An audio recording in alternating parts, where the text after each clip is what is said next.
Hello everyone, I'm Venthyr back again with another Awaken Chaos Era video. So in today's video, I'll be going over the patch notes that they will be implementing tomorrow. And this one includes a lot of hero rebalancing, which includes light and dark legendary heroes as well as the regular RGB legendary heroes.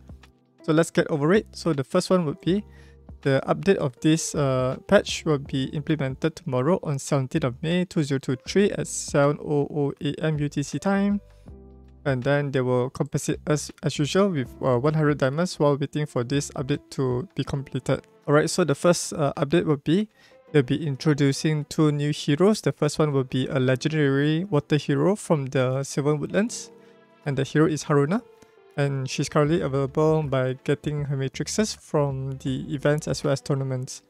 And then there's a new hero, which is an epic rarity from the last year faction, and that one is Andros. And I guess most probably the Ace developers will be pumping out more heroes to help us out with the Rift of Chaos, especially for to help us farm those relics for the earlier stages of stage 1 up to stage 4. So that we can boost up our heroes' damage output. Okay, and then the third point would be they'll be introducing a new challenge event. This one is the Dawn Guard event, which is basically we need to defeat two types of bosses. The one which is the Lord of the Holy Light as well as the Shadow Captive. So basically the skill mechanics will be roughly the same. Where for the light tower, right? What we need to do is we need to cleanse away those positive effects from the boss, while Shadow Captive we need to cleanse away all of those plague debuff that is placed by the boss. So this is like something similar to this mechanic, and you need heroes to perform those abilities, which you can check out from this index. You just search for the heroes that can like strip away positive effects, like let's say negative, this one. Positive effect remove for the light tower boss, and then you need to have heroes that can remove negative effect for the Shadow Captive.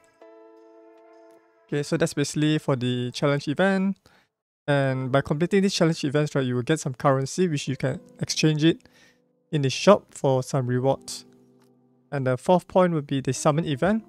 They'll be increasing the drop rate for Rachel, a legendary wood affinity hero who is mostly used for speed farming the Queen of Tides. If you do not have a speed farming hero for the Queen of Tides, I highly recommend you to try to get her. And Rachel is guaranteed within 400 summons, so if you have already stacked up all of your summoning shots, then it's the best time to get her.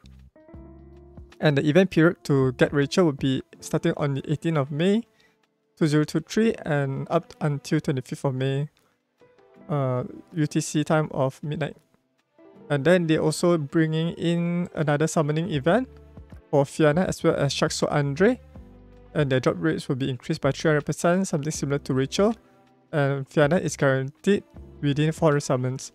So where is Fianna good at? She's mostly a PvP hero, same goes with Shakso Andre. So if you're keen in arena offense as well as defense, right, then you might want to get these two heroes. Fianna, I don't see many people getting her, but I've encountered her in the arena defense. She's pretty tanky. When she has a lot more buff on herself, right, then she will have more damage reduction. For Shakso Andre, he's basically very overpowered. Whenever he gets a negative effect, he can perform a counter attack and then stun your heroes and so forth. Then the event period will be after Rituals, which is 25th of May 2023 up to June, 1st of June. And then they'll be also introducing a limited summon. A new round of limited summon will be available on 18th of May up to 1st of June. And this one will be replacing Sima in the limited summon with a Medicine. So for this round, they'll be introducing Medicine, Ashlyn as well as Thor. Medicine is mainly used for PvE content, not much for PvP. Ashlyn is really good. She can be used for PvP as well as PvE content. And Thor, on the other hand, he's mainly built as a PvP hero. But I've already showcased him in the guild versus environment where he can help you take down the solo Lightwing Zachary there. And then there'll be the pity system as usual. If you're unable to pull medicine for 2 consecutive legendary hero pulls, then medicine will be guaranteed.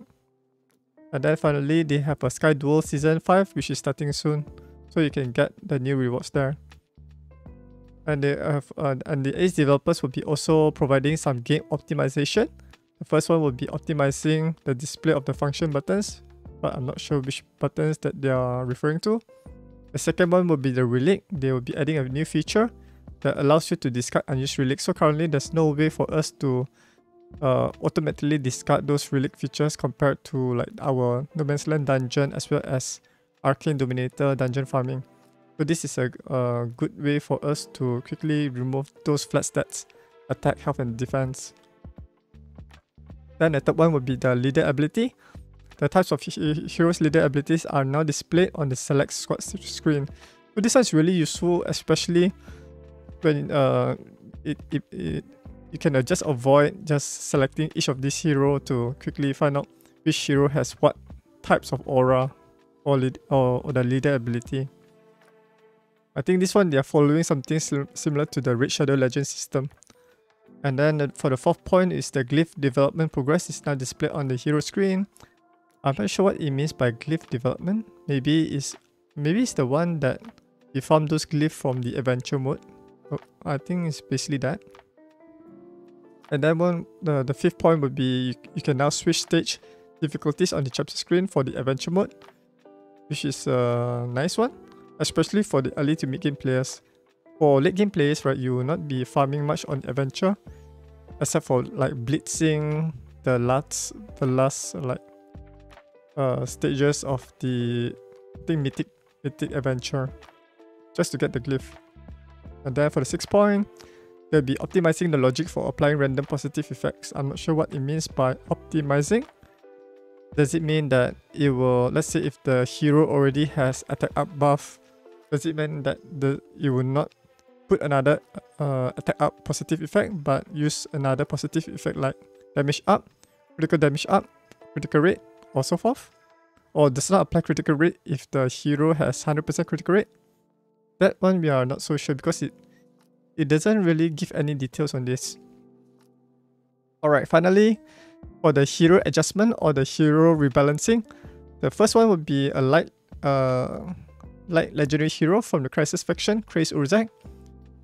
What the Ace developers done is lowered the max range from 5 to 4 for his special ability. This one doesn't really matter for PvE content like the guild versus environment, because once you are using Thunder Punishment talent, right, you can easily max out the range to 5 if you pair up with a lot of joint attackers. But for those players who do not have many joint attackers, then this one would be beneficial. And I think this one would be really good for Arena. And then second hero will be another light hero, Evelyn First Dawn. They have improved the trait ability Awaken, increased the attack defense bonus from 20% to 30%. So if you are able to get Evelyn First Dawn to the second ascension, which is the Awaken mode, then you will be able to benefit from additional 10% attack and defense bonus. Apart from that, they have also improved Evelyn First Dawn ultimate ability, where she's now able to summon the ally with the highest attack to launch a joint attack when she performs the ultimate ability, something similar to what they have done previously for the special ability where they can also join attack. So I think this one would be beneficial if you are able to make, let's say if you were to use Evelyn First Dawn in the Gemini Dragon with Gangelo, Gajar as well as Sentis, you just make Sentis the highest attack stats, and then she can apply another 2 more stacks of poison, which allows you to do even more damage. So this is one way to use her. Another one would be using Evelyn First Dawn in the guild versus environment with Abaddon. If you make Abaddon with the highest attack stats, then you'll be able to do even more attack with their basic ability. Yeah, I think this joint attack is using their basic ability here. Okay, that is for the second hero. The third hero will be Gavin. This one is mainly an arena hero. They improved his special ability. They counter attack damage from 100% to 150%. That's a significant boost, a 50% increased damage. And then they also improved Gavin's trait ability, which ignores defense by 35% instead of 30. That's a 5% improvement. And they also improved the percentage increase from 10 to 15%, but the total cap will be still 80%. So if 80% divided by 15, no, if 80% divided by 10, it usually takes around about 8 attacks in order to reach the maximum cap. So if you use the regular, the new one, which is 15, it will be 15, 30, 45, 60, 75. So it takes around about 6 attacks to get to the total cap 80 rather than 8 times. So you just cut down two more attacks. So that's Gavin. So basically they improved his damage output as well as his defense. And then for the 4th hero, Thor, special ability increased the counter attack damage from 100 to 120%, which is pretty good. And then the max health base true damage from 50% to 20%. So this one really helps for Arena, especially for the Gift versus environment against the Lightning Zachary. And then the 5th hero will be Elune. She's the crowd controller from the Dragon Scale Marsh. Ultimate ability rework. Apply stun instead of silence to the target for 1 turn. If the target has sleep, apply sleep instead of silence to other enemies for 1 turn. I feel that Elune's hero rebalancing is pretty little. She needs to also have... I guess the developers also need to rework her trait ability as well, because it has too many condition for it to work. But this one is like a half-baked rebalancing for Elune. And then for Yolanda, they improve Yolanda's critical resistance for allies that has the shield from 50% to 100%. This is really good, which makes it quite difficult for the enemies.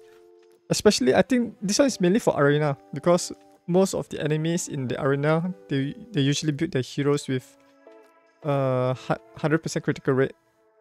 But for PvE content, right, this one doesn't really help that much. So the developers are tuning Yolanda towards for Arena to make her viable for Arena. So I guess this one, if you're able to build Yolanda very speedy, she should be able to cast her shield quickly, and then all of the enemies will not be able to do any critical damage to your allies. This one is a great improvement for Yolanda's in the PvP content. And then they have Tucker. Is an epic hero who is the successor of the elite Rogi. And what they have changed here is they have added a new effect for the trait ability. When his health drops below 30%, gains damage reflection for 3 turns only once per battle. And basic ability, increase the health recovery from 5% to 10%. Okay, I think this one will be making quite tanky, but I still don't feel it's good enough, especially for like epic hero. If you use Taka as a defense hero, right, I think he'll get one shot by the Beran, the epic hero, if in every set. Yeah. Unless you build Tucker in like a Dragon Scale plus card set to make him able to at least sustain 1 nuke from the enemy, then it's only possible. But I still don't see many people using Tucker in the Arena defense. Hopefully with these changes, they'll make Tucker viable for PvP content. But for now, he doesn't really fit in like PvE content at all. And then we have Teres, a legendary water hero. They increase his health recovery from 10% to 15% of his max health per turn of the target's remaining ability cooldown. I'm not sure what it means by target's remaining ability cooldown here. Another conditional thing. And then upon awakening him, you will get another one, which is when attacked, if the target's ultimate ability has no cooldown instead of its in cooldown. Maybe it means that when it first gets attacked by the enemy with the ultimate, it reduces the damage by 35% instead of 20%, which makes him viable for the PvP content. Still, right, this one works for, I think, works for both AoE attack as well as single target attack. Okay. This one's really good. But I was like hoping that the Ace developers would tweak his special ability so that it does not only just reduce the incoming damage from AoE attacks alone. So they just basically added a new effect for this trait ability here.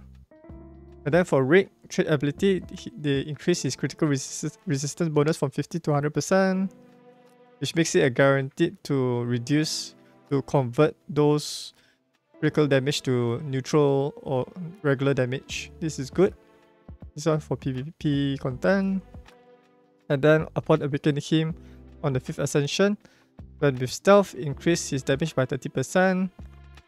And also they have increased the defense PS from 30% to 50%. I still feel that Rick is not really the great, especially for the bounty hunt where there's a Lydia. I've tested Rick in that particular area. Lydia was able to always dodge his attack. So all of this improvement, right, does not really help much in countering Lydia. The main reason why Rick is introduced is to counter Lydia, and he does not have that buff to counter that dodge ability. This one is mainly to improve his damage attacks. It's mainly to improve his damage attacks and at least one hit from the survivability here.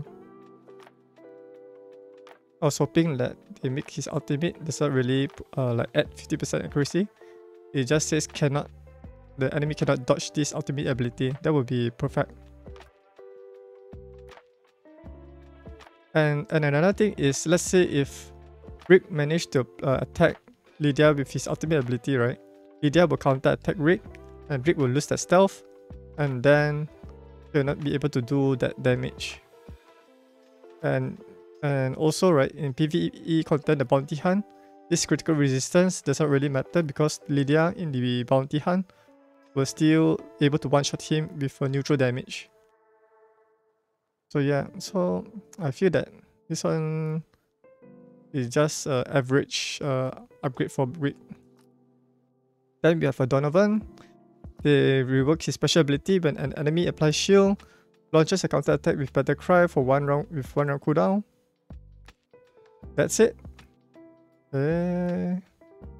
Maybe this one is just to counter Yolanda. Let's say the enemy build their Yolanda pretty fast. The Yolanda go first, then you have Donovan in your team. He will automatically remove that shield so that your heroes will be able to perform the attack. So Donovan is a counter for Yolanda there. And then we have Darkening Necklace. Basic ability after transformation, they will increase his damage from 120 to 150%. That's a 30% increase. Same goes with the ultimate ability. They improve his damage by 30% as well. But this is for after transformation. And for the ultimate ability mastery effect, reduces ability cooldown by 1 turn instead of increasing damage. So far basically this one is improving his damage output, which is pretty useful, especially for the guild versus environment against the Lightwing Zachary. And yeah, so basically more damage. So if you're having difficulty in the bounty hunt where Darkening Necklace is still there, I think stage 77. This is stage 77 now. Let me do a quick check. Yeah, stage 77. If you have not completed stage 77, I highly recommend you to do as quickly as possible before the update is implemented. Otherwise, it makes it really difficult for you to defeat this Darkening Necklace with the additional 30% more bonus damage, as well as his ultimate skill cooldown reduces by 1 turn. So they also buff up Evelyn Stone here for more attacks. Wow, this is dangerous, man. It makes the PvE content also slightly more difficult for the bounty hunt as well as the Void Tower Heart. Alright, so let's continue with our hero rebalancing. We stop at the Darkening Necklace. Okay, next one will be Imogen. I was like highly anticipating on Imogen because I have Imogen on my account. So what did they buff up? So they buff up that his special ability increase the damage from 30% up to 40%. That's a 10% increase. And upon awakening him, is it 60%? So they increase 60% to 80%. Reduce the decay ratio from 15 to 10.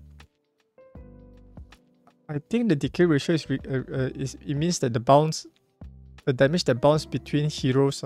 What it means by decay ratio is basically the bounce attack. Whenever Imogen performs his special ability on the main target, his attacks will bounce to different heroes. So basically improving his damage output here. And then they also improve his ultimate ability damage output. Deal bonus damage to the main target from 30% to 50%. That's a 20% increased damage, and remove the prerequisite of positive effect. So previously, right, in order to deal bonus damage, he needs to remove positive effect from the enemy. If the enemy does not have any positive effect, he won't be able to benefit from this bonus damage. So this one is really good. So overall, Imogen's damage output will slightly increase more. And I think in Void Tower Hut, you will encounter one stage that has Imogen.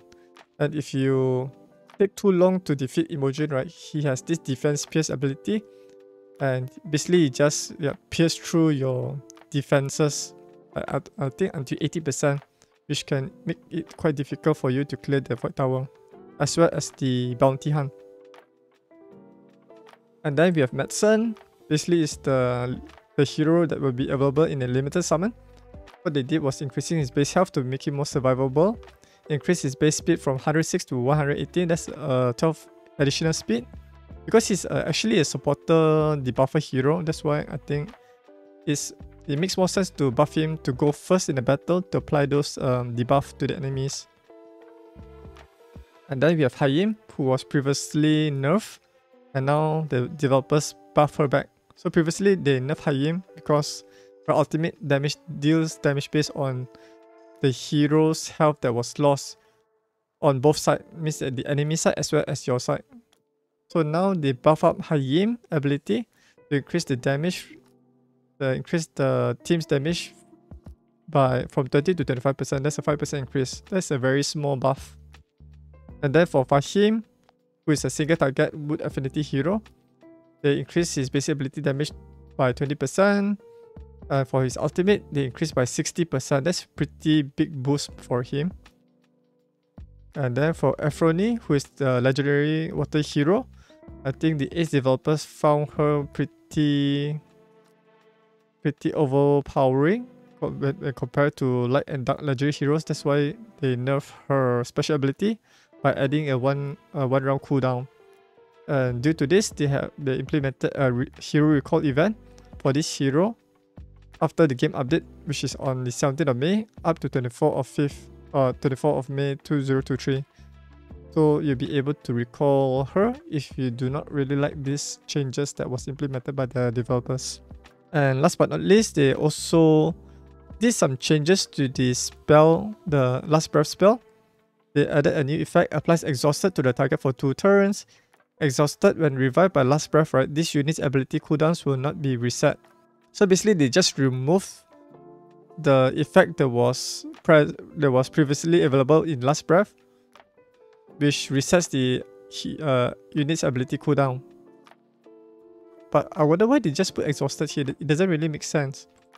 Let's do a quick check on the current Last Breath spell.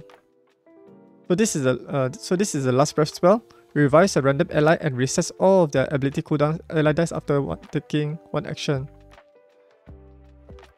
Okay, so based from the new changes that they will be implementing tomorrow, what they will be doing is they will be keeping the same thing, revive a random ally, but it does not reset their ability cooldown.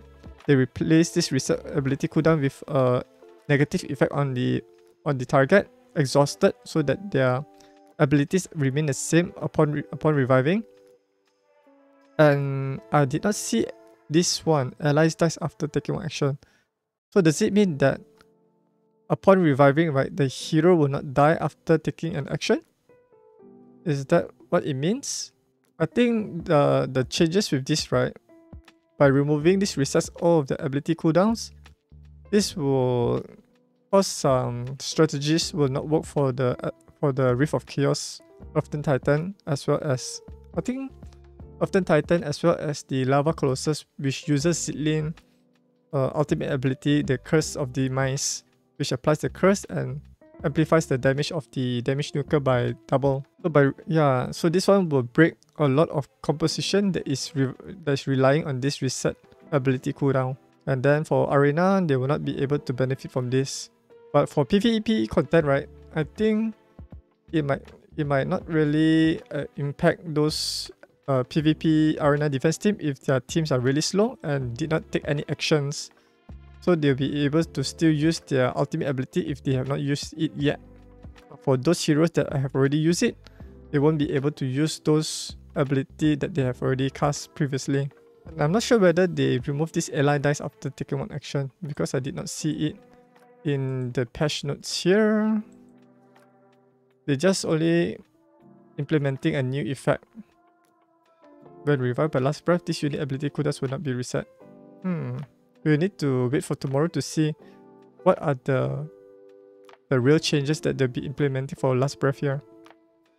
And I think the reason why they do this last breath changes is to nerf hassle, because some people might be using last breath to use a vengeful hassle to do some changes there.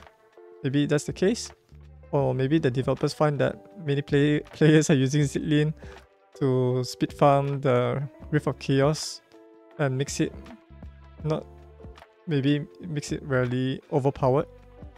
I'm not so sure why they did these changes here. And they'll be also performing a hero recall for Vengeful Hassle from 17th of May up to 24th of May. But I do not see any changes for Vengeful Hassle here. So most probably the reason why the Ace developers implemented this change is to nerf Vengeful Hassle, because currently there is a method on how to speed farm the higher stages of all of these stages using Vengeful Hassle. Okay, I think it's only available for I think this strategy only works for the Earthen Titan. So Vengeful Hassle strategy works for Earthen Titan but not for the Lava Colossus as well as the Arctic Goliath for the higher stages. So this one only works for the stage 12 of this Earthen Titan.